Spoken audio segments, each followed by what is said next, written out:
이론부터 풀이를 시작을 한번 해보겠습니다. 네, 다 풀으셨죠? 네, 자, 우리 92회 기출문제 특별회차고요. 158페이지서부터 네, 시작해 보도록 하겠습니다. 자, 1번. 다음은 회계의 결합관계를 표시한 것이다. 옳지 않은 것은 그랬어요. 그냥 공짜 2번이었죠. 그쵸? 네, 뭐 다른 거 잘 몰라도 현금으로 구입했으니까 현금이 나갔으니까 자산이 감소해야 되는 거죠. 그쵸? 이해되셨나요? 네, 자, 그 다음 문제 2번. 현금 및 현금성 자산을 모두 합하면 얼마인가 그랬어요. 자, 이 문제의 숙제는 선일자 수표에 있어요. 선일자 수표는 무조건 어음과 동일하게 회계 처리하셔야 합니다. 선일자 수표는 미래의 날짜로 미래의 날짜로 발행이 되는 거니까 미래의 날짜로 발행이 되니까 어음과 동일하게. 그래서 타임 발행 수표 현금 맞고요. 당좌 예금, 차용 증서는 돈을 빌려온 거니까 차입금이 되겠죠, 그쵸? 네, 차입금이 될 거고, 그 다음에 취득 당시 만기가 2개월인 양도성 예금 증서니까 얘는 현금성 자산이라고 해주시면 되겠죠? 네, 그러면 총 150만원, 4번이 정답이 되겠네요. 이해가 되셨습니까? 네, 이거 틀리라고 나온 문제예요. 이 선일자 수표 때문에. 그래서 선일자 수표는 미래의 날짜로 발행되는 어음과 동일하게 회계 처리해야 한다. 아시겠죠?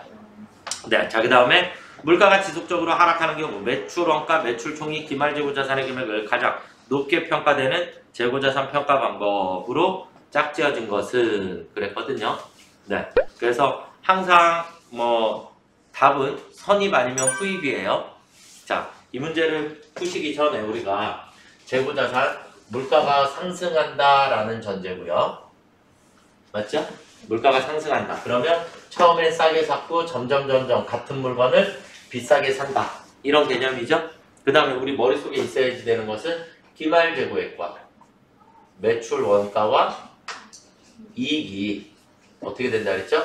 기말이 커지면 원가는 작아지고 이익은 커지고, 기말이 작아지면 원가는 커지고 이익은 작아진다. 이해가 되셨습니까? 네, 그래서 얘가 기본적으로 머릿속에 있으셔야지 되고요. 그래서 매출 원가, 매출 총익, 기말 재고 금액을 가장 높게 평가되는 방법은 그랬어요. 그러면 자, 첫 번째 매출 원가서부터 나와 있으니까 매출 원가를 가장 높게 평가하려면, 매출 원가가 높아지려면 기말이 작아져야 되죠. 원가가 높아지려면 기말이 작아져야지 된다. 그럼 기말이 작은 게 남아야지 되니까 어디서부터 팔려야 돼요? 뒤에서부터 팔려야 된다. 그래서 후입 선출법. 물가가 하락하는 아, 경우. 죄송해요. 제가 물가가 상승이라고 그렸네요. 물가가 하락하는 경우라고 했어요. 네, 반대로. 물가가 하락하는 경우. 그럼 처음엔 커지고 점점점 작아져야 되겠죠. 그쵸? 작아져야 되니까 원가가 커지려면 어떻게 돼요? 작은 게 남아야지 되니까 그러면 앞에서부터 나가야 되겠죠? 그쵸? 네, 선입선출법이 매출 원가가 가장 큰 방법이고요. 그러면 나머지는 기말이 커지는 방법, 기말이 커지는 방법, 이익이 커지는 방법, 이 둘은 같은 거죠. 그렇죠? 기말하고 이익은 항상 같이 다닌다. 이렇게 보시면 되겠고, 기말이 제일 커지려면 뒤에서부터 나가야 되겠네요. 그러면 후입선출법, 나머지 두 개는 모두 다 후입선출법이 되겠죠. 그래서 3번이 정답이 되겠습니다. 무슨 말인지 이해가 되시나요? 아시겠죠? 그래서 얘네들은 계속 세트로 움직이게 된다 라는 거 알아두시면 될 것 같습니다. 그래서 3번은 우리 시험 문제 너무 자주 출제가 되는 부분이기 때문에 제가 재고자산 단원에서도 너무 중요하게 설명을 드렸고 반드시 암기를 해주시면 되겠습니다. 자, 문제 4번. 유형자산의 정의와 인식 조건에 해당하지 않는 것은 그랬어요. 그래서 그냥 얘도 공짜 3번이었죠. 맞나요? 네, 우리가 판매를 목적으로 보유하고 있는 물품은 재고자산이라고 했습니다. 그죠? 이해가 되시나요? 네, 문제 더 보실 필요도 따로 없으시고. 자, 그 다음 문제 5번으로 넘어가 보겠습니다. 5월 2일 단기 시세 차익 목적으로 동구의 주식 액면 5,000원에 200주를 취득하고 수수료를 현금으로 지급하였다. 10월 1일에 4,500원으로 한 주에 4,500원으로 100주를 매각하였을 경우 매각 시점에 손익에 미치는 영향을 바르게 설명한 것은 그랬나요? 자, 그러면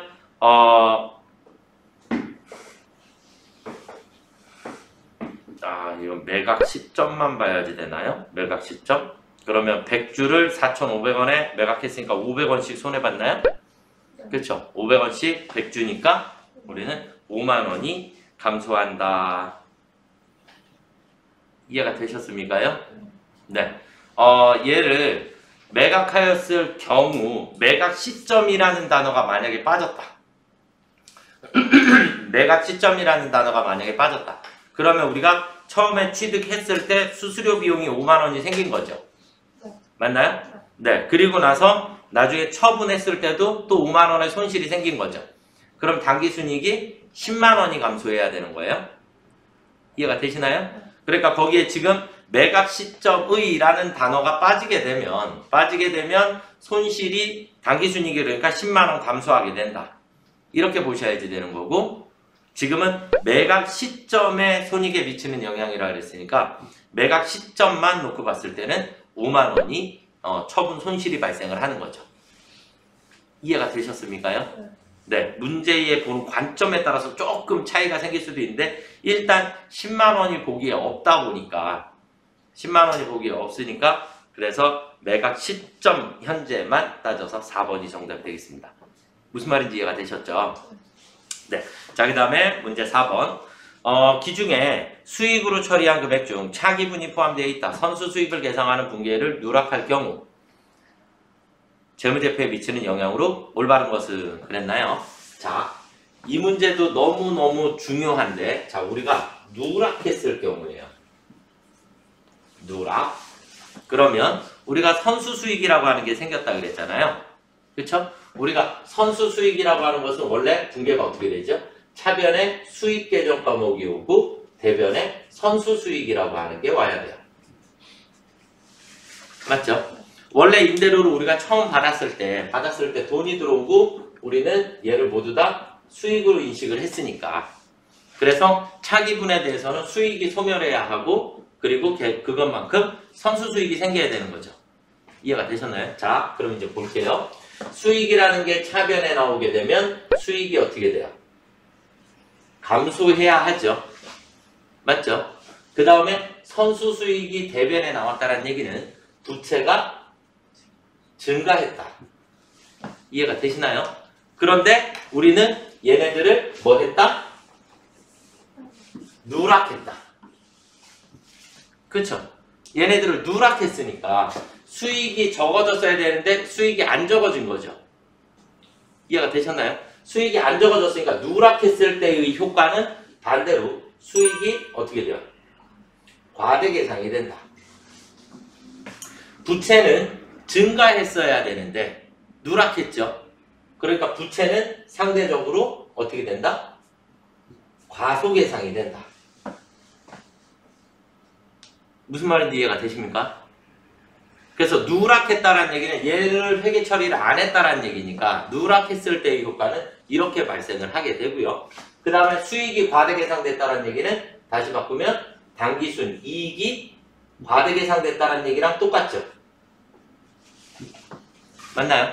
이익이 과대계상됐다라는 얘기고, 이익이 과대계상됐다라는 얘기는 또 내 자본이 과대계상됐다라는 얘기랑 같습니다.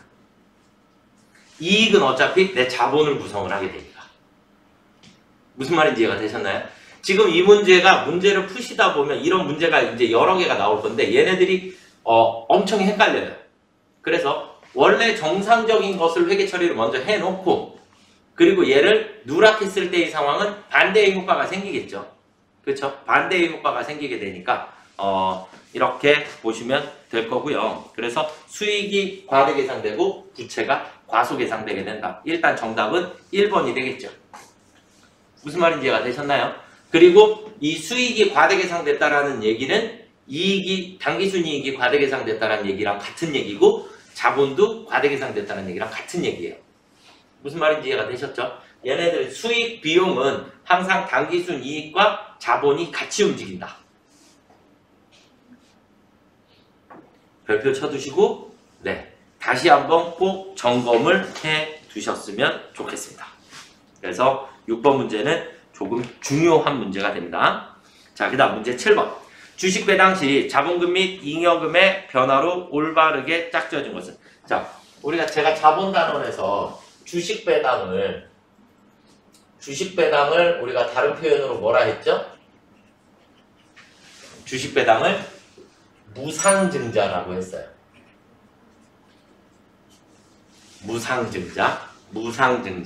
그러니까 우리 주식 배당이라는 것은 우리 회사의 이익의 일부를 떼서 주식으로 주주들한테 나눠주는 거죠. 주주들한테 나눠줬다는 얘기는 다시 그 돈을 투자받은 것과 같다. 재투자를 받은 것이다. 그러니까 결국 주식 배당을 하게 되면 우리는 효과가 어떻게 생겨요? 잉여금은 감소하고 자본금은 증가해요. 맞나요? 잉여금이 줄고 자본금이 늘어나니까 결론은 전체 자본이 불변이죠. 아시겠나요? 네. 이렇게 이해를 해 주시면 좋을 것 같고요. 그래서 액면을 배당으로 하여 자본금에 뭐가 생겨요? 자본금은 증가하게 되고 이익잉여금은 감소하게 되는. 이해가 되셨습니까? 네. 그래서 정답은 1번이 되겠죠. 자, 그 다음 중 재화의 판매에 대한 수익인식 요건에 해당하지 않는 것은? 재화의 소유에 따른 유의적인 위험과 보상이 구매자에게 이전된다. 그러니까 이 물건에 대한 책임이 구매자에게 넘어간다 라는 얘기는 물건 팔았다라는 얘기가 되겠죠.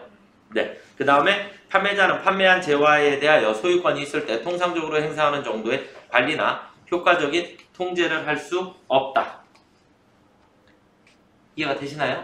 네, 이게 뭐냐면 대표적인 게 우리 렌탈 같은 경우가 있죠. 그래서 정수기 같은 경우가 우리가 렌탈로 샀다. 이렇게 됐을 때 관리는 우리가 받지만 소유권은 우리한테 있는 거죠. 그러니까 판매자가 임의적으로 이 물건을 처분하거나 이런 경우의 수가 발생을 할 수가 없게 된다. 이해가 되셨습니까? 네, 그 얘기고요. 자, 거래에 관련하여 발생하였거나 발생한 원가를 신뢰성 있게 측정할 수 있다. 네, 거래가 생겼으니까 거기에 대한 원가가 얼마가 발생했다라는 걸 측정할 수 있어야겠고요. 그 다음에 4번에 진행률을 신뢰성 있게 측정할 수. 진행률을 따져주시는 거는 용역의 공급이에요. 재화는 내가 물건이 나가는 거잖아요. 그렇죠? 물건을 공급하는 거기 때문에 진행률을 안 따져요. 근데 용역은 서비스를 제공해 주는 거기 때문에 진행률이라는 것을 따지게 됩니다. 이해가 되셨나요? 그래서 우리가 용역의 대표적인 게 건설업이에요. 용역의 대표적인 게 건설업. 그러면 우리가 건물을 12월에 착공을 시작을 해서 우리가 내년 3월에 완공을 해야 한다. 근데 12월 31일 날 결산일이다. 그러면 12월 31일까지 건물이 지금 몇 층 올라갔느냐에 따라서 매출액을 산출을 해야 한다. 그래서 용역은 진행률이라는 것을 따져주셔야 한다. 무슨 말인지 이해가 되셨죠? 네, 그래서 정답은 4번이 되겠고요. 자, 문제 9번으로 넘어가 보겠습니다. 원가에 대한 설명 중 틀린 것은? 직접 재료비와 직접 노무비는 기본 원가에 속하고 직접 노무비와 제조간접비는 가공 원가에 속한다. 맞죠? 그쵸? 조업도의 증가에 따라 단위당 고정비는 조업도가 증가하면 단위당 고정비는 감소한다 그랬죠? 네, 감소하고 그 다음에 단위당 변동비는 일정하죠. 이해가 되셨습니까? 예. 이것도 고정비, 변동비 제가 계속 설명드렸어요. 차트를 계속 그려드렸어요. 고정비, 변동비. 단가는 반대로 움직인다. 단가는 반대로. 그래서 얘는 줄어들게 되고 얘는 일정하게 된다. 이렇게 됐죠? 그쵸? 요것만 잘 외우고 계셔도 우리 문제는 쉽게 풀어지실 것 같습니다. 그래서 2번이 정답이 되겠고요. 조업도가 증가하면 변동비 총액은 증가하고 고정비는 일정하게 되겠죠. 그쵸? 매몰원가는 의사결정에 영향을 미치지 못하는 원가. 그래서 매몰원가를 장부가라고 했죠. 장부가. 이미 과거에 지출한 원가. 자, 그 다음 문제 10번. 4월 중 5만원의 직접 재료비를 구입하였다. 4월 초 재고는 10,000원이었고 4월 말 재고는 20,000원이다. 단기 총 제조 원가는 200,000원이고 제조 간접 원가가 30,000원일 때 4월 직접 노무 원가는 얼마인가 그랬거든요. 우리는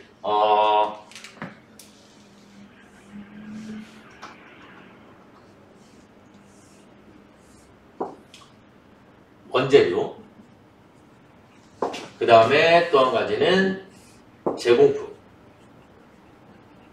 이렇게 보시면 되겠고, 지금 우리 문제에서 물어본 것은 4월에 총 제조 원가가 200,000원이라고 그랬죠. 그렇죠? 총 제조 원가라고 하는 것은 우리가 여기 있는 총 어떻게 돼요? 재료비, 노무비, 제조, 간접비 이렇게 되는 거잖아요. 그렇죠? 네. 그러면 우리가 기초 원재료가 얼마 있었다고요? 10,000원. 그 다음에 재료에 50,000원을 매입을 했고요. 그 다음에 기말의 원재료가 20,000원이 남았다 그랬어요. 그쵸? 맞나요? 그러면 재료의 소비액은 얼마다? 40,000원이다. 그러면 재료비는 40,000원이 들어왔고요. 그 다음에 제조 간접 원가가 얼마가 발생했대요? 30,000원이 발생을 했다 그랬죠? 이해가 되시나요? 네. 그러면 노무비는 얼마가 생겨야 되죠? 총이 200,000원이니까 130,000원만큼이 생겨야 되겠네요. 그쵸? 130,000원이 노무비. 2번이 정답이 되겠죠. 이해가 되셨습니까? 네. 자, 다음 중 실제 개별 원가 계산과 정상 개별 원가. 정상 개별 원가가 예정 원가 계산이에요. 정상 개별 원가가 예정 원가 계산. 실제 개별 원가 계산의 분자에 실제 제조 간접비 합계액을 분모의 실제 조업도를 사용하여 제조 간접비 배부율을 구한다. 배부율은 실제는 실제. 그 다음에 이번에 예정은 예정의 합계액을 예정 조업도로 나눠야 예정 배부율이 나오겠죠. 실제 제조 간접비 계산에서 실제 제조 간접비 배분은 개별 제품 등의 실제 조업도 곱하기 실제 배부율. 그 다음에 정상 개별 원가 계산에서 예정 제조 간접비의 배분은 실제 배부 기준 곱하기 예정 배부율. 그래서 4번이 정답입니다. 와우, 이게 글로 나오니까 엄청 어렵죠. 글로 나오니까. 자, 이걸 제가 그림으로 어떻게 했었죠, 우리? 제조 간접비 계정은 실제와 예정, 예정 배부율 곱하기 실제 배부 기준이다. 예정 배부율은 연간 총 예상액을 예상 시간으로 나누어 주게 된다. 그러니까 지금 예정 배부율을 계산하는 거, 예정 배부율이라고 하는 걸 계산하려면 연간 총 예상액을 예상 시간으로 나누어 준다. 그러니까 지금 2번 보기에 대한 설명이겠죠. 2번 보기. 맞나요? 2번 보기에 대한 설명이고, 그 다음에 지금 여기 실제는 안 나와요. 실제는 무조건 다 실제 곱하기 실제, 실제 나누기 실제예요. 다. 실제는 실제만 가지고 계산하니까. 그러면 이제 우리가 예정 배부율. 지금 문제에서 틀린 거 4번인데, 4번은 예정 배부액은, 예정 제조간접비 배부액은, 이해가 되셨나요? 예정 제조간접비 배부액은 예정 배부율 곱하기 실제 배부 기준. 이해가 되셨나요? 그래서 예정 조업도 예정 배부 기준이 아니라 실제 배부 기준 곱하기 예정 배부율. 이렇게 되어 있는 거예요. 아시겠나요? 네. 그래서 4번이 정답이 되겠고요. 뒤로 한 장 넘어가 보겠습니다. 매출 원가를 계산하면 얼마인가? 매출 원가를 계산해야 되니까 우리 T자 계정이 몇 개 필요해요? 하나만 있어도 되나요? 두 개 있어야, 두 개 있어야 되겠네요. 그쵸? 하나는 제공품, 또 하나는 제품이 되겠죠. 그쵸? 네. 그래서 기초제공품 재고액이 35만원, 그 다음에 기말제공품 재고액이 40만원, 그리고 기초제품 재고액은 50만원, 그 다음에 기말제품 재고액은 25만원입니다. 그쵸? 이렇게 써놓고 그 다음에 우리 제조원가가 얼마 들어갔어요? 총 제조원가가 100만원. 그러면 결국 완성품은 90만원이 나왔다는 얘기가 되겠죠? 양쪽의 합은 무조건 같아야 되니까. 그러면 이 90만원이 그대로 옆으로 넘어와야죠? 아, 95만원. 예. 95만원. 95만원이 넘어와야 되겠죠? 그쵸? 95만원이 넘어오고 나면 25만원 빼니까 120만원인가요? 맞죠? 네. 120만원의 매출원가를 계산해 주실 수 있겠죠. 4번이 정답이 되겠죠. 그래서 원가에게는 우리 문제에 나오는 게 거의 정해져 있어요. 거의 정해져 있다 보니까 T자 계정 몇 가지, 그 다음에 예정 배부하는 거, 그 다음에 부문별 원가 계산, 뭐 그 다음에 뭐 원가 행태별로 이렇게만 기본적으로 암기하고 계셔도 우리 원가에게 문제 푸시는 데는 크게 지장이 없으실 것 같다라고 생각이 듭니다. 자, 면세 대상에 해당하는 것으로 짝지어진 것은 그랬어요. 그러면 수돗물, 도서, 그 다음에 가공된 건 안 되고요. 전세버스 안 되고요. 토지, 그 다음에 연탄. 그럼 기역, 니은, 미음, 비음. 3번이 정답이 되겠네요. 그리고 제가 말씀드리지만 면세 품목은 암기하셔야지 돼요.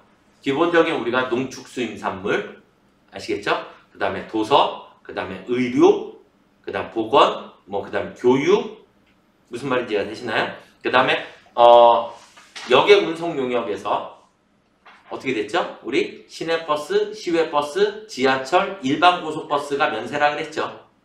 이해가 되셨습니까? 그만큼만 면세에 해당한다. 전세버스는 과세 대상이다.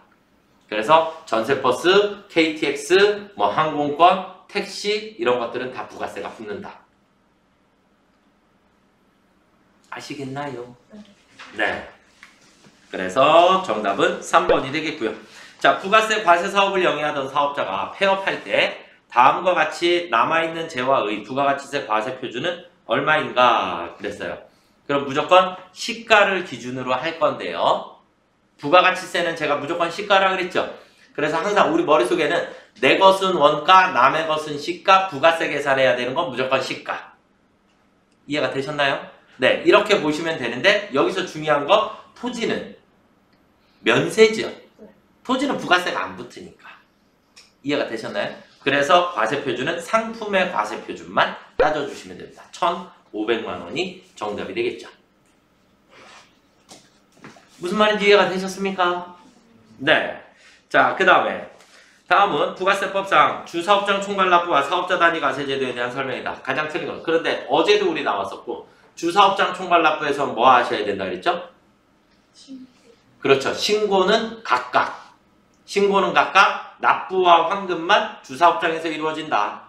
이해가 되셨나요? 네. 그래서 주사업장 총괄납부란 사업장이 둘 이상 있는 일정한 요건을 갖춘 각 사업장의 납부세액, 환급세액을 합산하여 주된 사업장에서 총괄해서 납부할 수 있는 제도이다. 납부만 나왔으니까 맞는 말이죠. 그렇죠? 네. 주사업장 총괄납부 제도는 세액의 납부만 총괄하는 것이 원칙이나 별도 신청할 경우 주사업장에서 총괄하여 신고가 가능하다? 틀렸죠? 안 돼요. 무조건 신고는 어떻게 해야 된다? 각각 사업장별로 신고하셔야지 된다. 그러니까 주사업장 총괄납부라고 하는 게 한 곳에서는 납부와 환급만 되도록 해놨고 각각의 사업장은 무조건 신고하도록 되어 있습니다. 그래서 정답은 2번. 이거 어제 풀었던 문제랑 똑같은 문제예요. 그냥 글만 풀어서 나와 있을 뿐이고. 이해가 되셨습니까요? 네. 자, 여기까지 많이 맞으셨나요?